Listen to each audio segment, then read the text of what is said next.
बड़ी खबर आपको बता दें, शाइस्ता परवीन से जुड़ी हुई ये बड़ी खबर आ रही है। शाइस्ता परवीन की तलाश में छापेमारी तेज हो गई है। यूपी एसटीएफ की टीम लगातार छापेमारी कर रही है। तलाशी में हाईटेक उपकरणों का हो रहा इस्तेमाल, ड्रोन कैमरे की मदद से इलाके की हो रही निगरानी। कौशाम्बी में शाइस्ता की तलाश में की गई छापेमारी। आपको बता दें कि अतीक की पत्नी की तलाश में उनके कई रिश्तेदारों के घर पूछताछ की जा रही है। पुलिस लगातार प्रयागराज और उसके आसपास वाले इलाके में दबिश दे रही है। उमेश पाल हत्याकांड के बाद से ही शाइस्ता परवीन फरार है। उम्मीद की जा रही है कि असद या अतीक के जनाजे में शाइस्ता शामिल होगी, लेकिन ऐसा नहीं हुआ।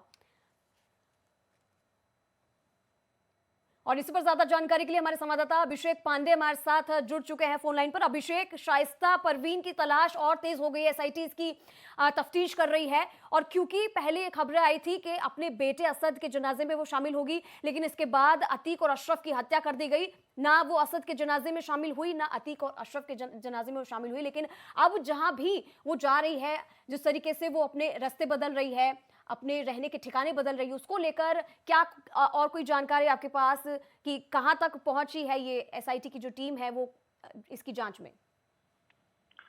देखिए चंद्रश्री, 12 अप्रैल की शाम जब अतीक अहमद और अशरफ प्रयागराज के नैनी सेंट्रल जेल लाए गए थे, तभी से ये कयास लगाई जा रही थी कि इस दफा जो है शाइस्ता परवीन वो जरूर सामने आएंगी। और 13 अप्रैल को जब कोर्ट में एक तरफ अतीक अहमद और अशरफ को पेश किया जा रहा था, तो वहीं दूसरी तरफ असद एनकाउंटर में मार गिराया गया था।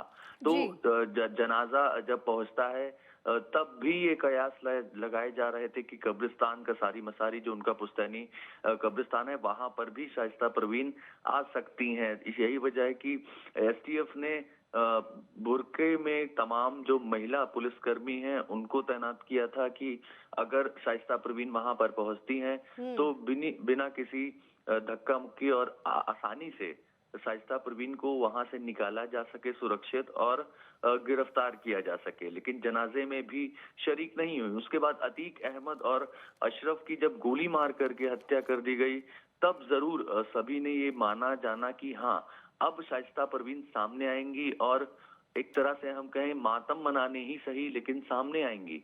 लेकिन शाइस्ता परवीन फिर भी फरार रही। शाइस्ता परवीन अच्छी तरह से जानती हैं कि अब जो है वो पूरे गैंग की जिम्मेदारी, पूरे परिवार की जिम्मेदारी शाइस्ता परवीन पर ही है।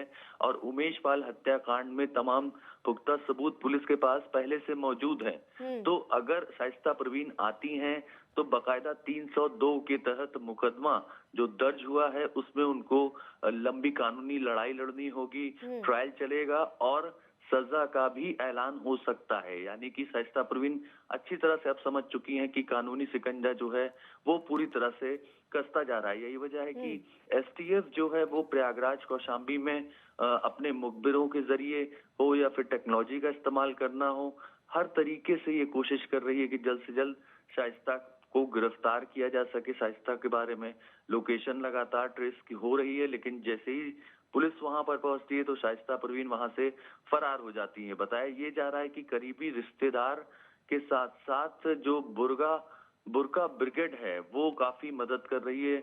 बुरके में महिलाएं हैं आसपास जो कि शाइस्ता परवीन को एक एक जानकारी लगातार देती रह रहे हैं। चंद्रश्री, बिल्कुल अभिषेक, तो बुरका जो गैंग है ये पूरी शाइस्ता के साथ मिली हुई है।